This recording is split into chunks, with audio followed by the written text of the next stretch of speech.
Today, what we are going to see in meditation, this is the 8th meditation session which I am doing. Today is the 8th class for the Atma Bodha also. So far, I've explained meditation is an important exercise which if we can practice daily for 5 to 10 minutes, watching our mind, watching the thoughts in the mind, without any major goal as such, just keep watching initially and then doing little by little, gradually trying to do the exercises of learning what we have learned in the about Atma, trying to bring those thoughts in the seat of meditation. Like we talked about today we talked about the unconnectedness of Atma. So similarly, we bring these ideas and rotate in our mind in meditation. They help us to know ourselves better and our mind better. Today's session of meditation is based on one Upanishad. It's called as Aitreya Upanishad. Very important verses from that, because we use this term consciousness many times in our study. Where does this consciousness come from? What is it? How is it? What is its nature? It's very beautifully explained in this Upanishad called as Aitreya Upanishad. Broadly speaking, the scriptural texts, mainly the Upanishads or the Vedas, are divided into 4 parts. The 4 Vedas, I'll just name them just for your information. One is called as Rig Veda, which is what we are going to study today. The second is called as it is called as Sama Veda, which is another text, another group of mantras. Then the third Veda is called as Yajur Veda, another group of mantras. And the last one, so Rig, Yajus, Sama, and Atharvana Veda. Atharvana Veda is another Veda. 4 Vedas are there. Generally, for higher study of the scriptures, we take one verse from each of the Vedas. They are called as Mahavakyas. Mahavakya means very important verse. Each Veda may consist of 2,000, 3,000, 4,000 verses. We just take one and try to highlight that. So in the next 4 sessions, I will be taking one verse from each Veda, explain it, and we will try to see if we can meditate on that verse. Today's verse is from Rig Veda. In Rig Veda, there are several Upanishads. Out of those Upanishads, what we are doing is Aitreya Upanishad. This Upanishad, in the first verse in this there are 3 chapters in this Upanishad. The third chapter, the first verse, this third chapter deals with the topic of consciousness. What is this consciousness? It explains very beautifully. These 3 verses itself is realization. If you can deeply go into the depth of these verses, understand it clearly, and if you can meditate on these 3 verses, just the gist of it, And I can assure you that you don't need any other study. You will know the Atma very clearly. Let's go into the depth of this now. 3 verses, the first verse. What is the self? That is this is a question of a student. Who is this one whom we worship as the self? Which of the two is the self? I will explain to you what are the two selves. Is it that by which one sees, one hears, one smells, one utters the speech, one tastes the food, or the other? So this is a question by the student. So what the student is asking is, I know that there are two selves. One is Atma, another is Anatma. Anatma means what? It is Atma which is conditioned by the body and mind. And in Sanskrit, it is called as Sopadika Atma. Sopadika means what? The same Atma, when it is appearing as the body and the mind, it is called as conditioned Atma. It is conditioned by the conditions of the body.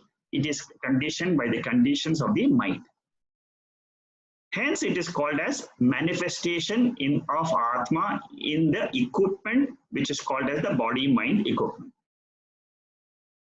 So that Atma, then it manifests, the pure Atma, pure consciousness.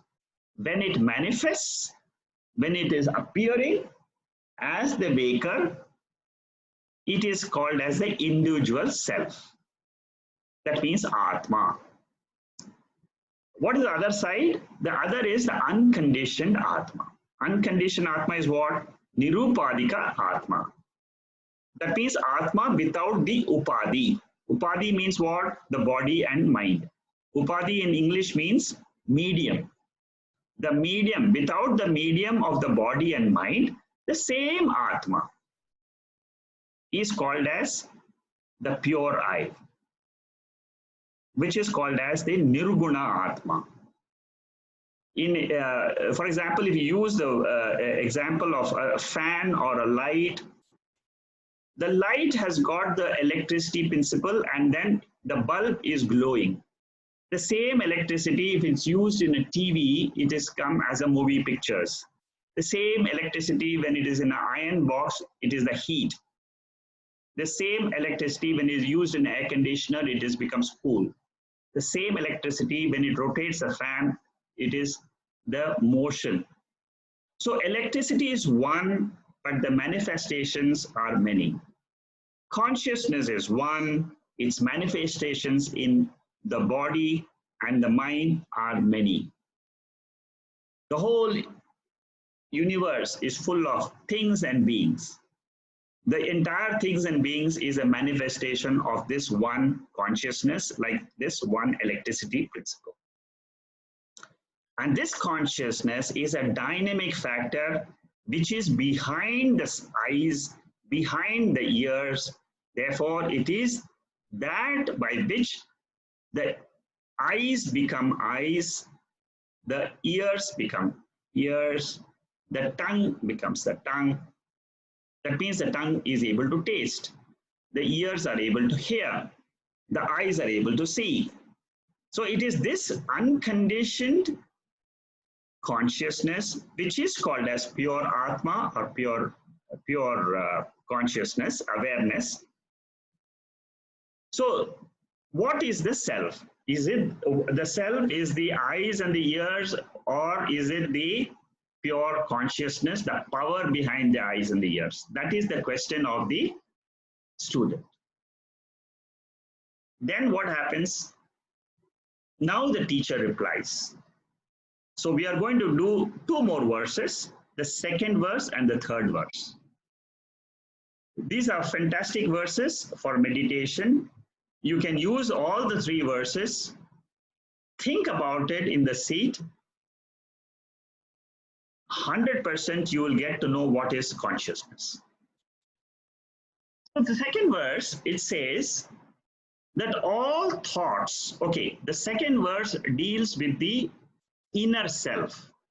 That means the consciousness principle, which I can experience it in my own body.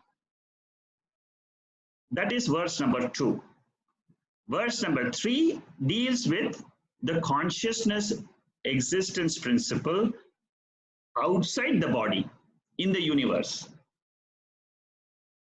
So the second verse, it says that all thoughts are only names of that one consciousness. They are manifestations of the same consciousness. Like we can say the fan is nothing else but electricity in a manifested form.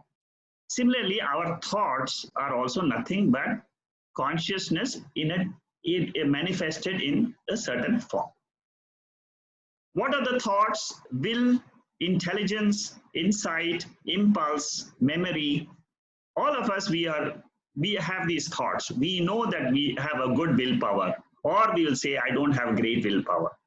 Somebody will say, I have a fantastic memory. I can remember what happened 26 years ago on a particular day, and what I was wearing that day, what happened that day, all he can remember.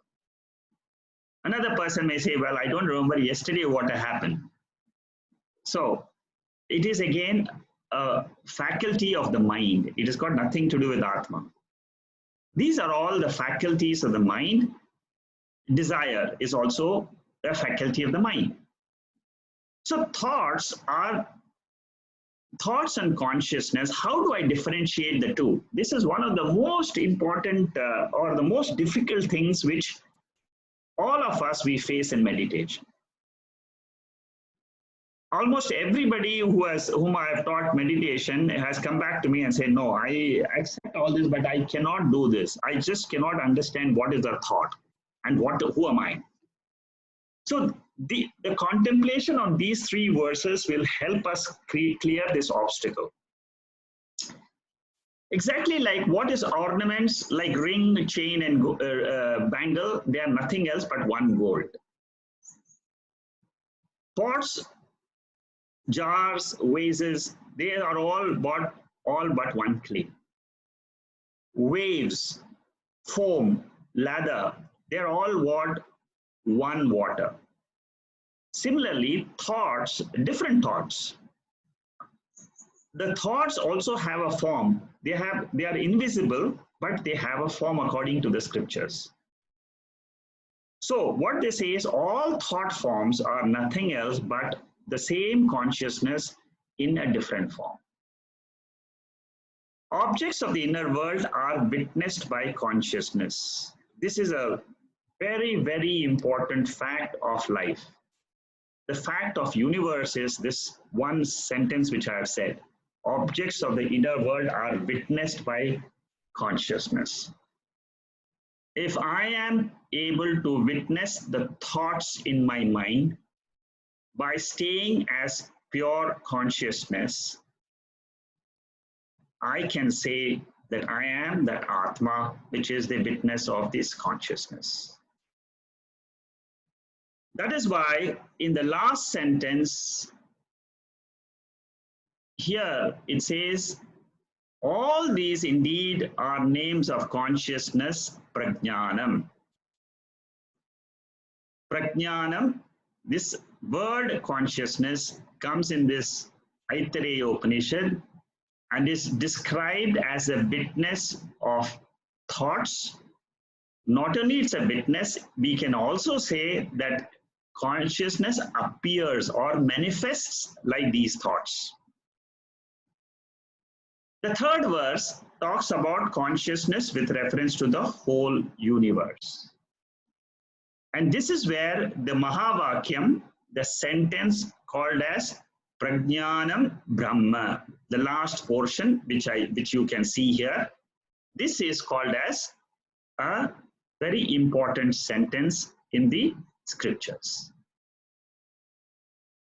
Why is it important? Because it tells us that there is oneness between the jiva, the individual self, and the entire Paramatma or the total self, which is called as Paramatma.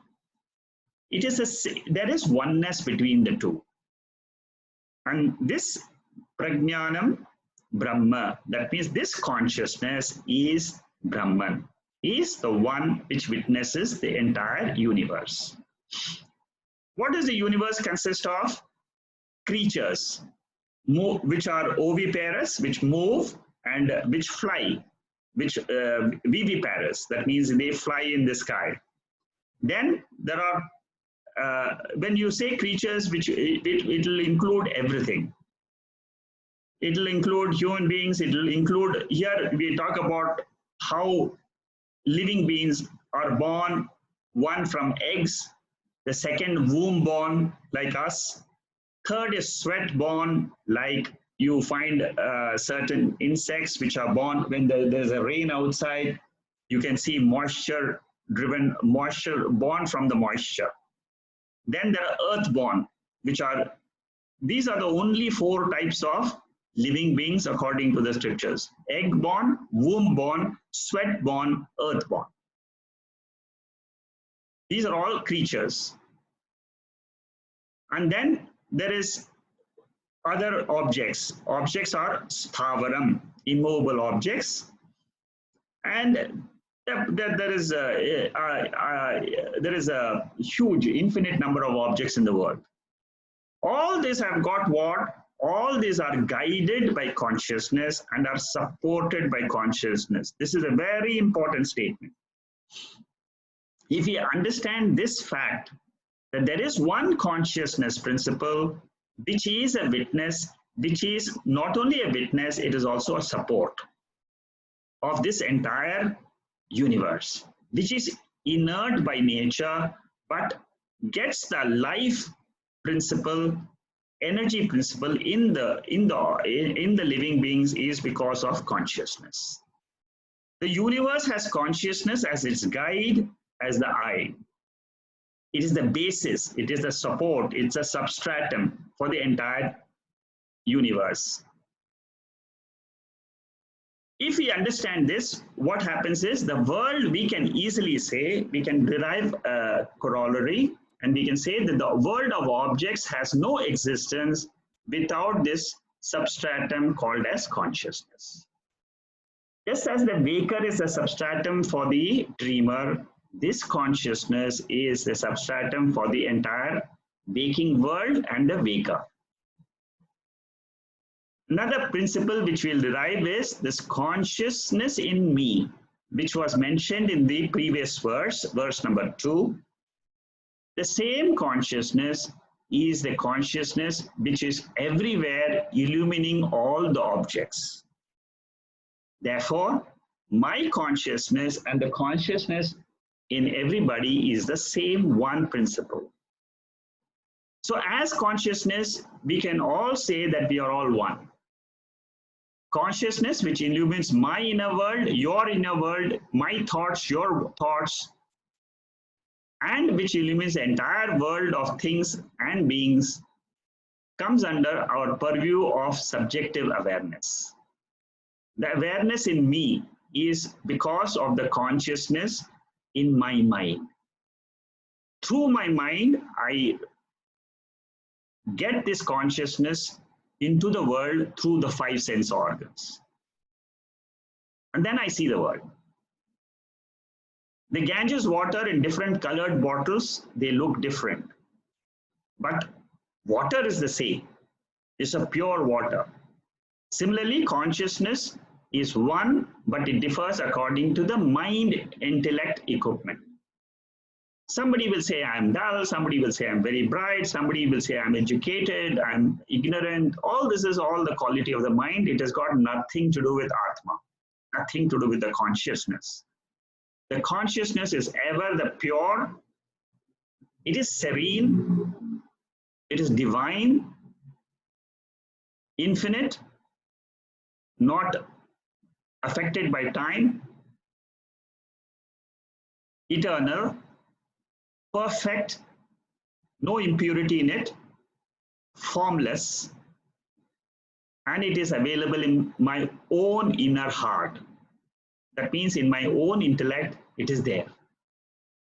I can easily experience this when I'm in meditation. Whatever may be the thoughts, good thoughts, bad thoughts, whatever may come, it is all being observed by this one principle called as consciousness. Without this consciousness, there is no mind. Without mind, there is no sense organs which can operate. Without the sense operating, I cannot see any world of five sense objects. That's all. This one principle explains to me the beautiful way in this entire universe has been designed. Prajnanam Brahma. Brahman means it is the all-pervading reality, all-pervading consciousness, which is the substratum of the entire cosmos. When I say Atma, it means it is the conditioned consciousness. Conditioned by what? Conditioned by my mind, my body, and my intellect.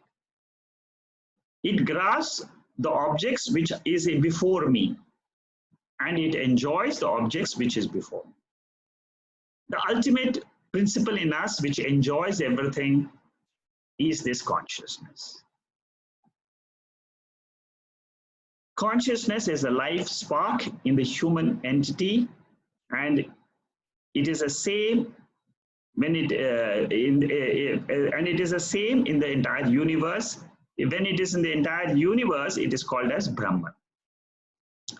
So we just meditate. What do we meditate? How do we meditate? We meditate on this consciousness, and we say that the entire world is consisting of only five sense objects: the forms seen by the eyes, the sound heard by the ears, the touch of the skin, the taste of the tongue, and the smell felt by the nose.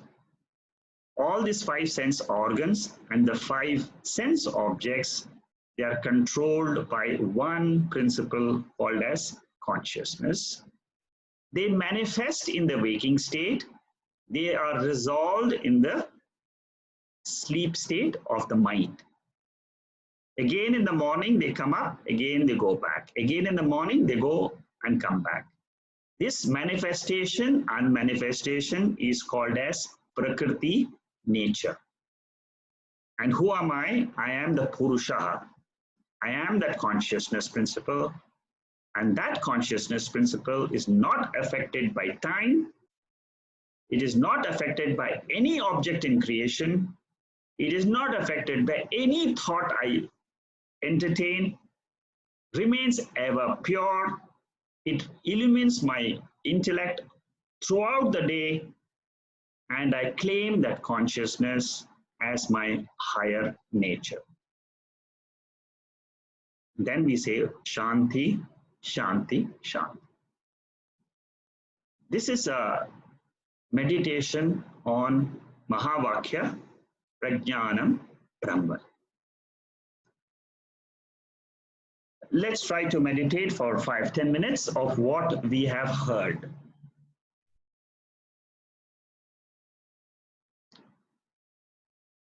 Please close your eyes.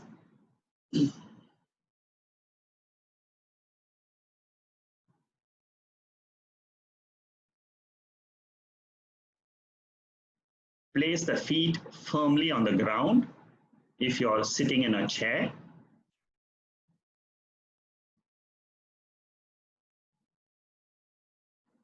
Keep the body erect.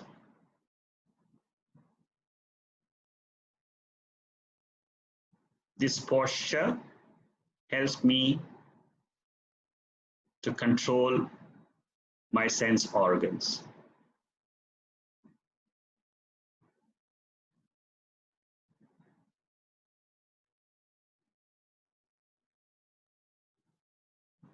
I observe the breath at the tip of my nostrils.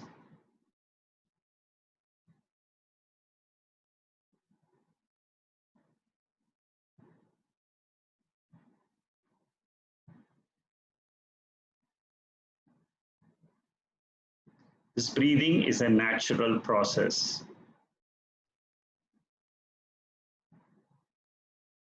Of this body.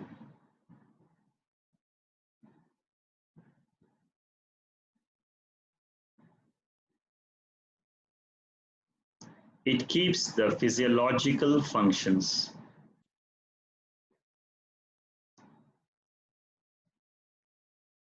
alive in this body.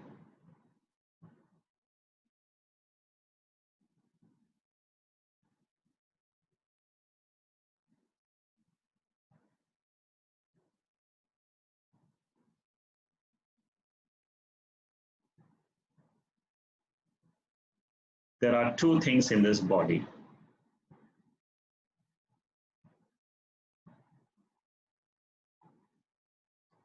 There is a mind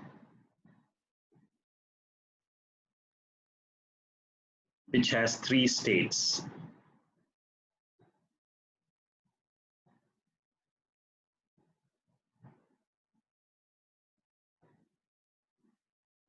Waking,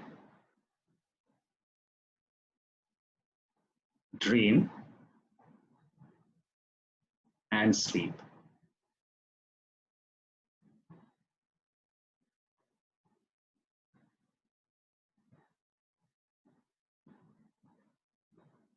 The second entity in this body is Atma.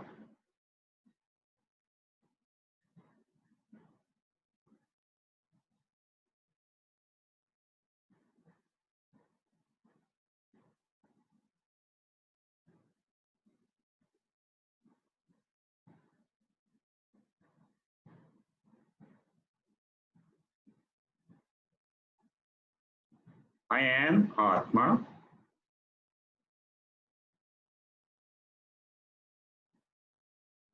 Prajnanam.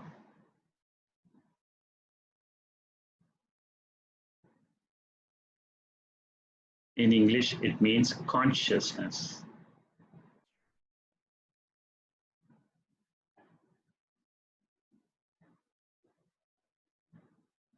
I have independent existence.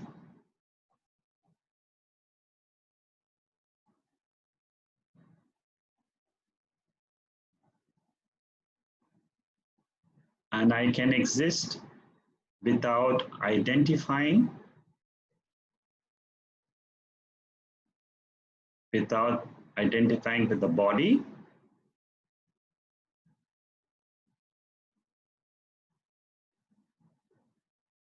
or the three states of the mind.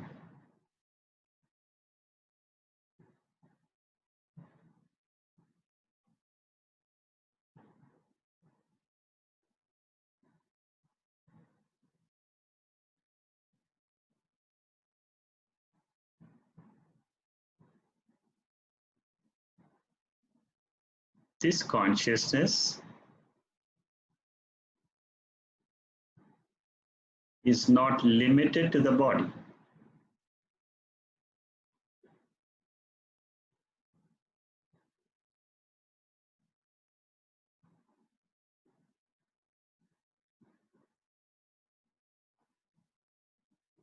I am all pervading like the space.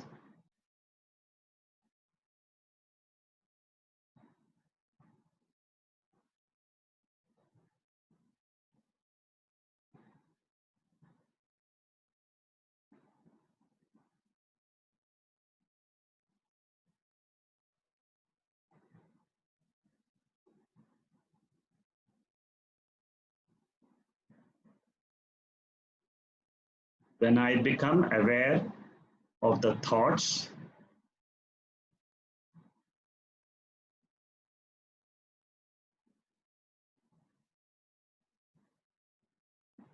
I am called as Atma.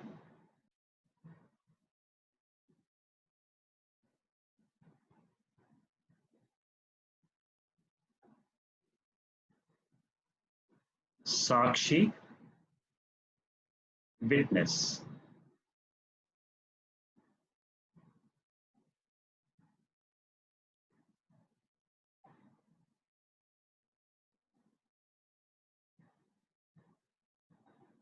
The entire universe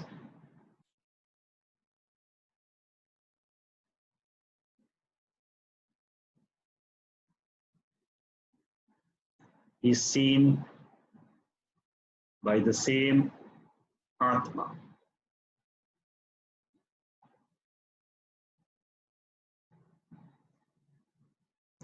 Consciousness.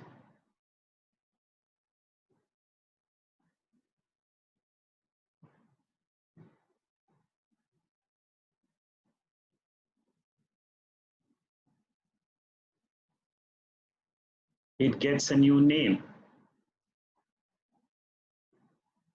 called Paramatma.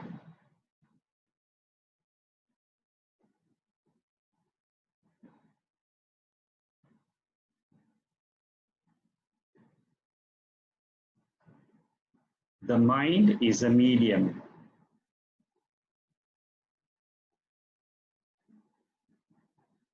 The world is a medium.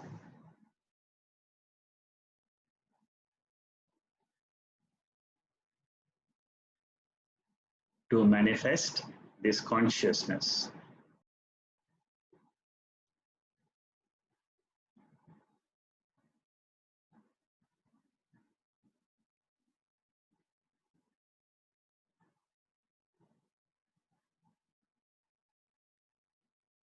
Consciousness exists with the medium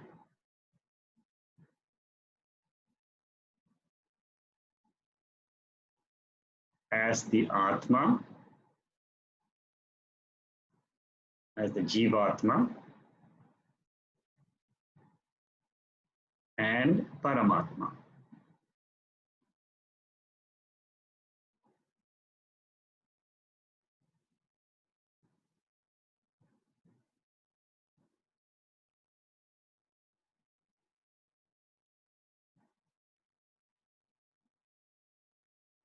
I, the consciousness,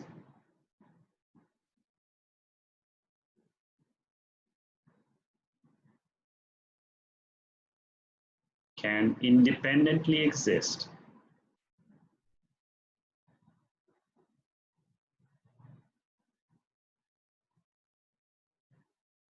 without the mediums.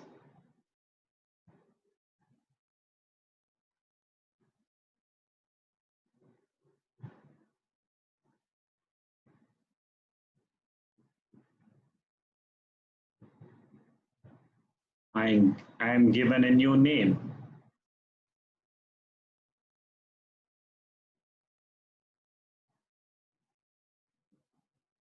Brahman.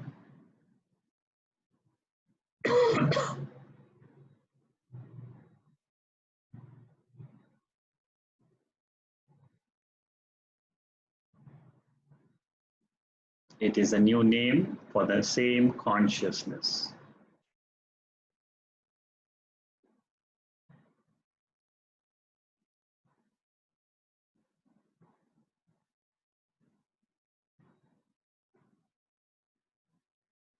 Prajnanam Brahma.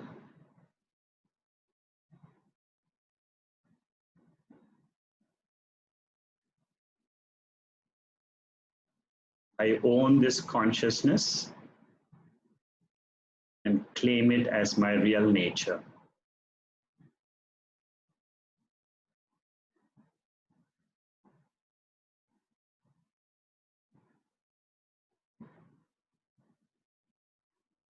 I am the timeless,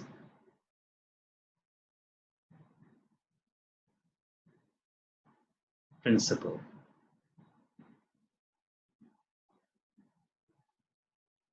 Immortal, pure, formless,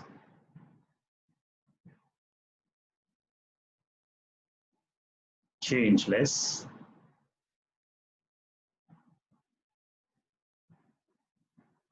divine,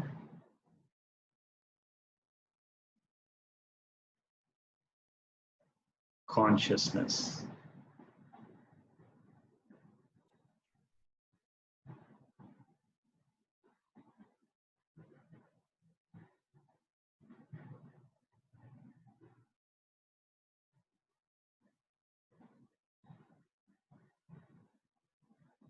I will not forget my nature.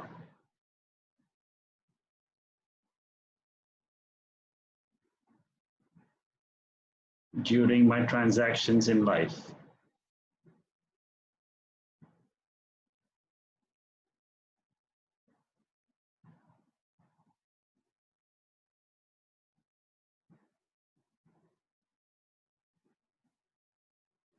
Prajnanam,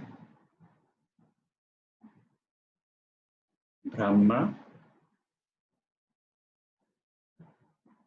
Aham Asmi.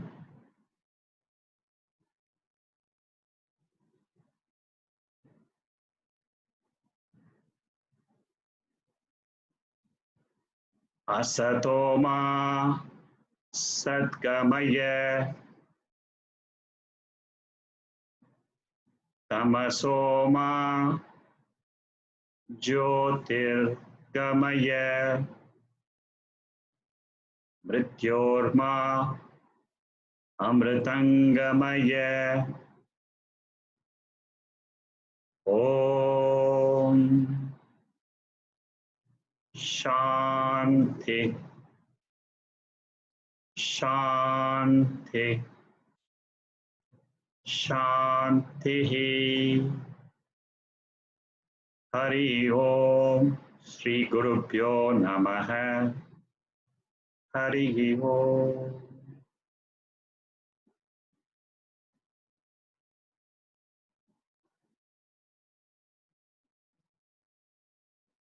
Again, I become aware of my breath, aware of my body. Gently, I open my eyes.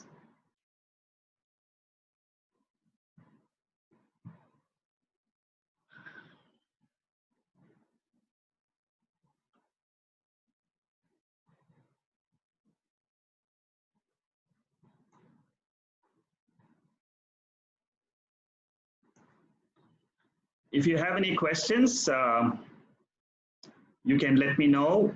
I'll just see if there is anything in the chat box. There's only one question there. Please explain Prajapati. Shekharji, Yes, I think I already asked this question. I'm sorry asking again.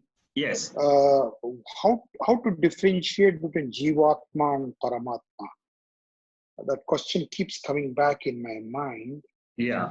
So at the moment, my interpretation or my understanding is Jivatma is something associated with the body. Paramatma Yes. is the same element associated with the nature. With the nature. Yeah. Is that what you're saying? Yeah. Okay. Is it correct? Is it true or is it correct? No. I'll explain to you. See, whenever you say nature, it means basically Paramatma means the whole universe. Whenever we talk about Jivatma and Paramatma, Jivatma consists of the individual body, the individual consciousness in the body, and the sense organs and so on. I mean, when I say body means gross body and the subtle body, whatever is that which is in this body, which is one body, that is called as Jivatma. Now, this entire universe is seen as the body of Paramatma. That means whatever I think I am is the same I can imagine God to be. Paramatma means what it is, Ishvara or God. So as I think about myself, the same way I will imagine God to be, whoever that God is. If I am a human being, I will imagine that the creator also is a human being. So in the scriptures, they say God has the form, Paramatma has a form of the entire universe, including the cosmos, including the galaxies, including the stars. That is why in Purusha Suktam, if you study the Purusha Suktam, is a very important, which we all chant, which I know you have also chanted before. So when you invite Purohit to the house, he will chant the Purusha Suttam. That means there is one cosmic being. That cosmic being is called as Paramatma. So you are right in a way that nature means entire universe. So the same consciousness, when I view it as the entire cosmic being, it is called as Paramatma, or you can call that is what you in your terminology you call it as Paramatma. Paramatma also consists of consciousness. We should never forget this. Universe doesn't mean it is only stones and rivers and inert objects. Universe also means there is existence principle in the universe. Whenever I want to see, this is one way of looking at, when I look at myself, I look at myself as the consciousness principle. When I look at the universe, I look at it as the existence principle. Exists, universe exists. This is one way the Upanishads teach us how to look at one entire universe as one, ultimately as one thing, which is either we can call it as consciousness principle or existence, consciousness, bliss. This is the nature of that one entity which is there in the entire universe. So your question is simple. When you look at the totality, you say it is Paramatma. When you look at one body, you always think it is Jivatma. When we want to analyze who am I, we look at this body and ask, who is this body? What is this body consist of? We have to follow very closely the inquiry. If we are doing, we have to follow very closely the same type of inquiry how it is done in the Upanishads or in the, you take any text, one text, whenever you're listening, you see what is the inquiry pattern in that text. Try to apply the same inquiry pattern in your thought process also. We will be doing many texts. You have also heard different texts. So you try to understand one inquiry process. Like I will be taking one process called as Drigdrishya Viveka. After this text of this Atma Bodha, I am going to do one text which is called as Drigdrishya Viveka, seer seen discrimination. So when we do apply that a process, we will understand very clearly what is Jivatma, what is Paramatma, what is the consciousness, what is the matter. So just keep listening, Jagdish. You will come to, initially all of us, including myself, when I studied the scriptures initially, these questions were always coming to me. But as I kept listening more and more, the mind gets the knowledge, firm knowledge about this body, this mind, this consciousness. The mind gets firm knowledge about the entire universe, consciousness in the universe, and the knowledge of the universe. And then it finally gets the oneness. That comes from Mahavakya. When we hear the Mahavakyas again and again, when we listen to these scriptures again and again, that's why I'm going to do 4 Mahavakyas, one from each. This is what is taught to all the people in the spiritual field. The 4 Mahavakyas is the final what they learn. This is the essence of all the scriptures. So keep listening, and I think you will get it. If you have more questions, I can still answer. So Jagdish, is it okay? Yeah, I got it. I understood. But Yes. still, that question keeps coming back. How do I differentiate between Jivatma and Paramatma? The next Yes. question is, if everything is one, Yes. if Jivatma is same as Paramatma, how do I connect? You know? how do you make it as oneness? That Yeah, question oneness also is, keeps coming. yes, that question will come till you get this knowledge firmly in the intellect. See, till this knowledge of Atma comes, that pure consciousness comes in the intellect, this oneness, you will never get it. It will come. This oneness will come after repeated listening about Atma. That is the only way you will get this oneness. And that is the only way you will feel that I am a liberated soul. I am not at all connected with the body. I am not connected with the mind. I can enjoy my life as pure consciousness, but it takes time. It is the same Jivatma. When you remove the body and mind, it is called as Paramatma. Because we are dealing with pure consciousness. Pure consciousness in the Jivatma and the pure consciousness in Paramatma is the one, is the same. Your mind will keep on, the mind is nothing but only the ego. It is only the ego, it is only a thought which keeps on telling you, I'm not able to discriminate, I'm not able to discriminate. It is a thought. This is a thought.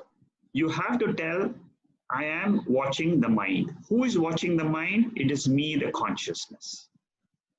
And you tell yourself, I am the Jivatma, I am the Paramatma, when I am not associated with this body and mind.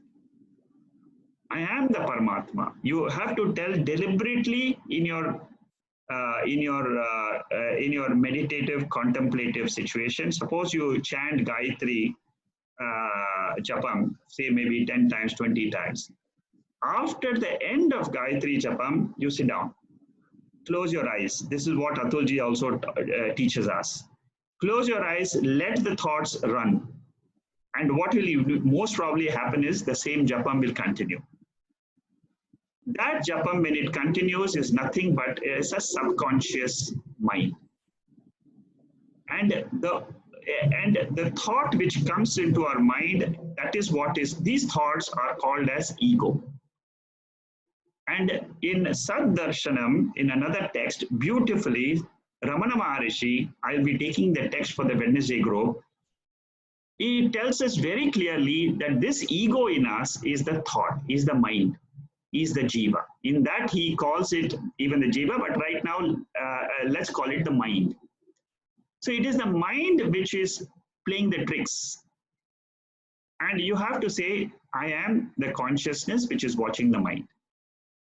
And this Jivatma Paramatma is nothing but it is me only. It is I, the consciousness, which I am called as Paramatma when I remove this, body and mind away from me. When I separate myself from the mind, I myself am called as Paramatma. Because there is only one Atma, there is only one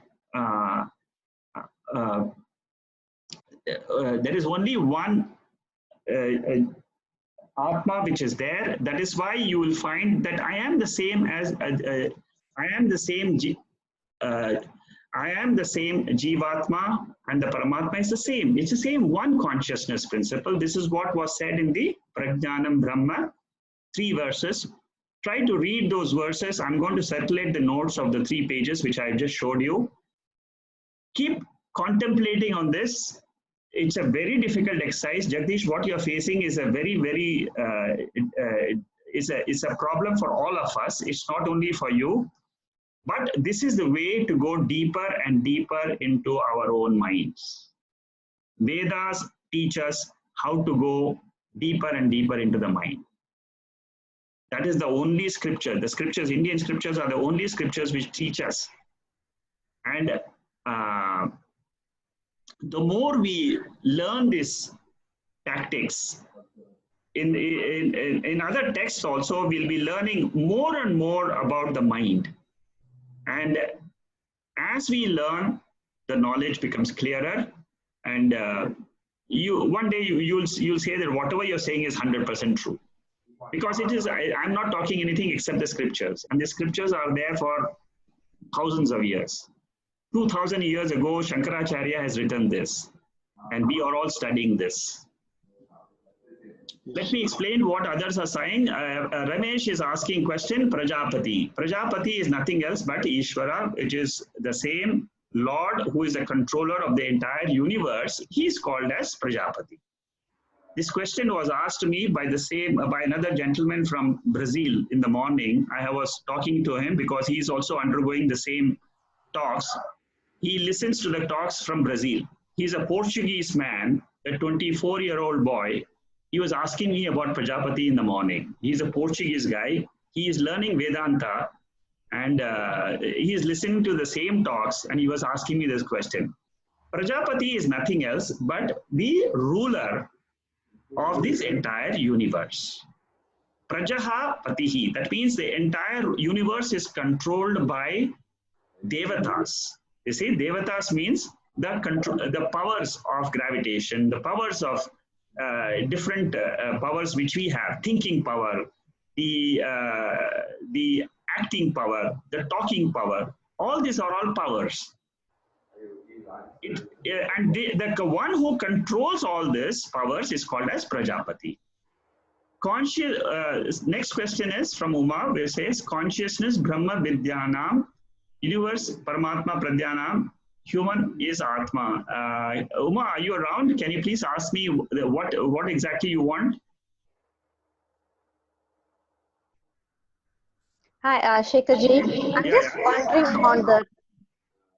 Sorry, I'm just wondering on the terms, because you were saying that the main consciousness equals to Vidyana, and then when it comes to the universe, is the Paramatma and the Prajnanam. Yeah, and Prajnanam, then yes. For human is Jiva or Atma. Is there one more term for that? I mean, at our level, at the human level. You see, at our level, just understand these three terms. Number one, you understand that is one is called as Jivatma. Jivatma means what? It is the individual body, the consciousness which is there in the individual body. So suppose I'm looking at myself, I will say I am Jivatma. When I say I am Jivatma, it consists of consciousness plus the gross body and the subtle mind. So this gross body and the subtle mind plus the consciousness is called as Jivatma. When I learn to say that I am not the Jivatma, but I am Atma. That means what? I drop the gross body and I drop this mind and I can remain as pure consciousness. Then I can say I am Atma.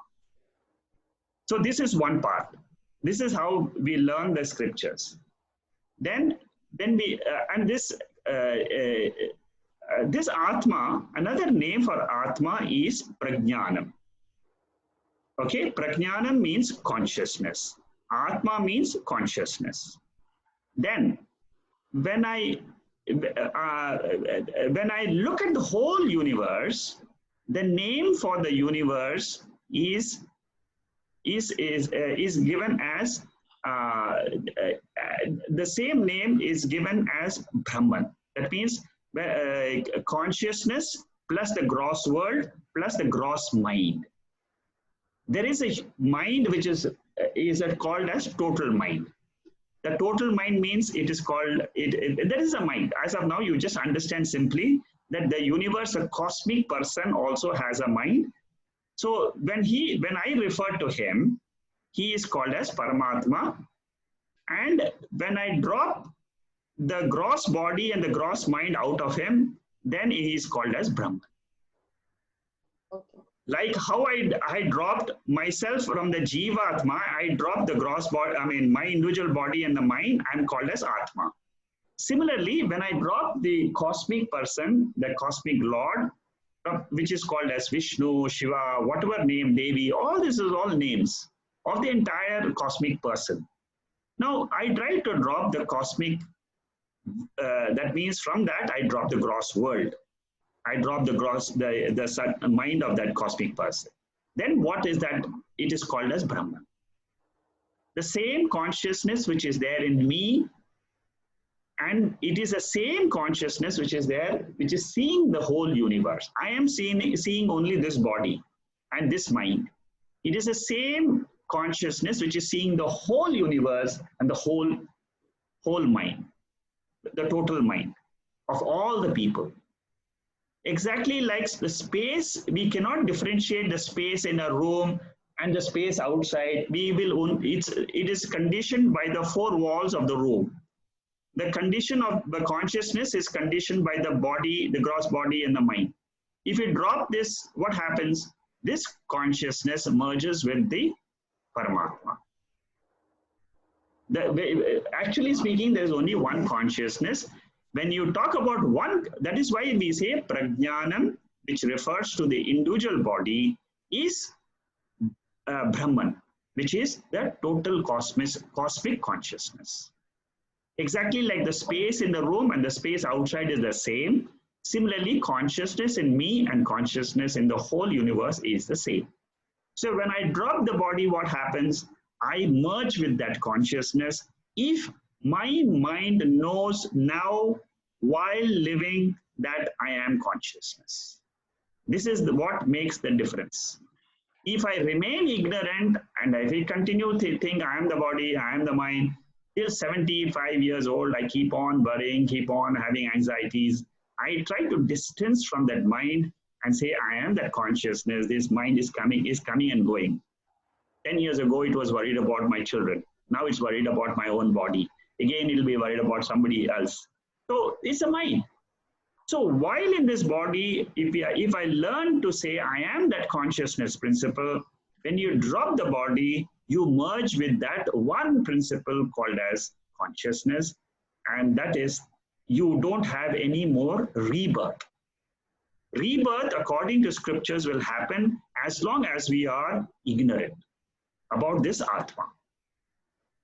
So now, is it clear? Yes. Atma means the body. Paramatma means the cosmic person. Prajnanam means the consciousness, which is common to both. Okay. Thank you, Shekaji. I got it. Thank you. Very good. Okay.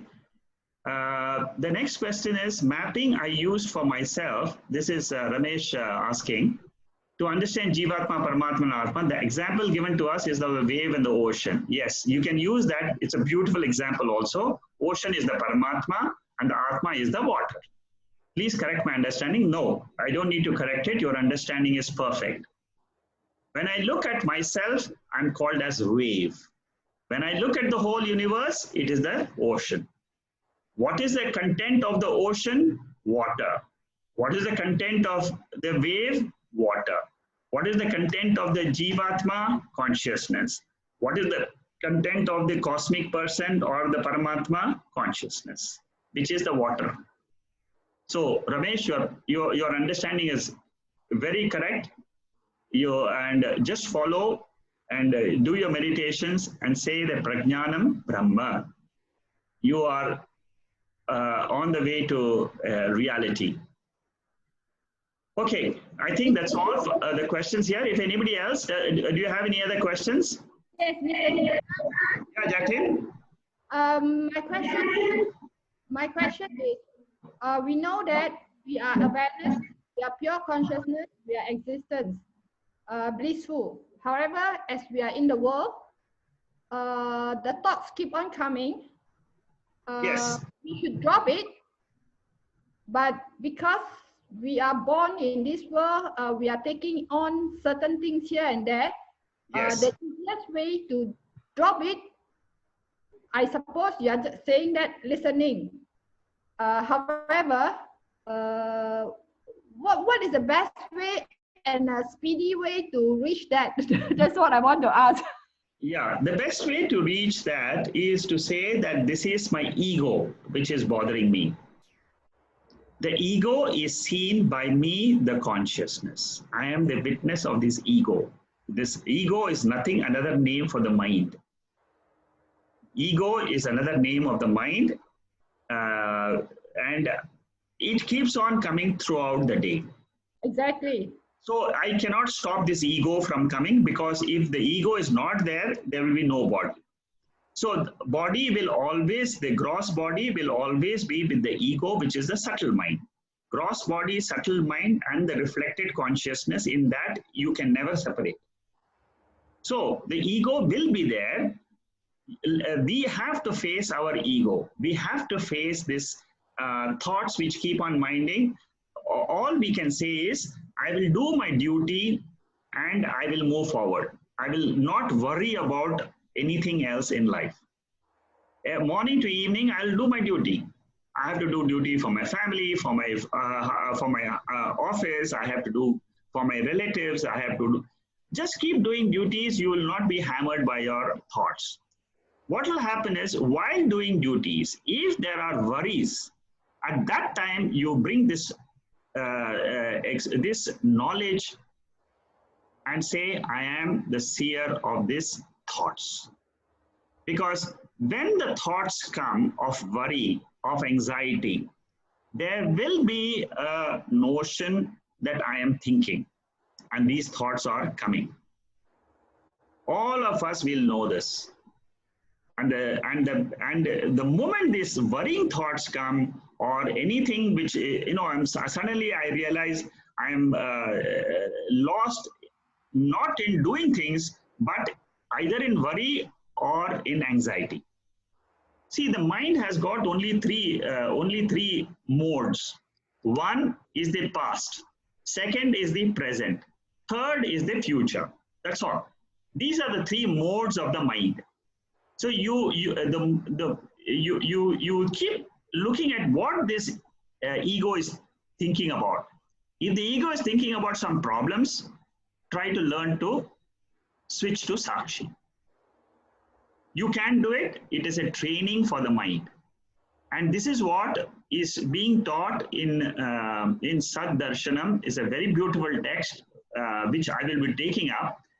And in that text, it clearly says all our problems are due to the mind, due to the ego. So that this is the way I would like to suggest it today. But as you go in through these scriptures, as you try to attempt to do meditation like I'm teaching now, you will be able to control all whatever your feelings. You will be able to clear them up one by one.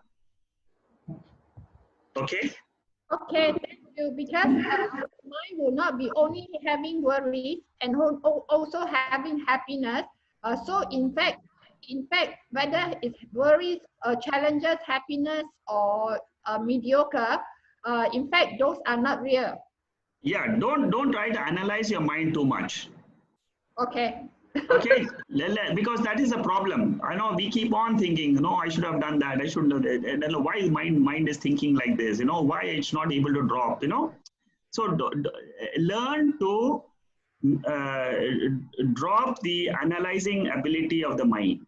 It is a natural tendency. The mind will keep on analyzing. It should not be like this. It should be like this. And then it will keep on chattering inside. The chattering will come down as our meditation grows. Okay, thank you. Okay. Thank you very much. Thank you, Jacqueline. I think if there is no other questions, it's already 8 o'clock, we'll stop. And if there are any questions which I have not answered, and if you have, you can call me personally or send me a WhatsApp. I'll be happy to explain to them. Okay, we continue next Saturday. Thank you. Good night. Thank you. Good night. Good night.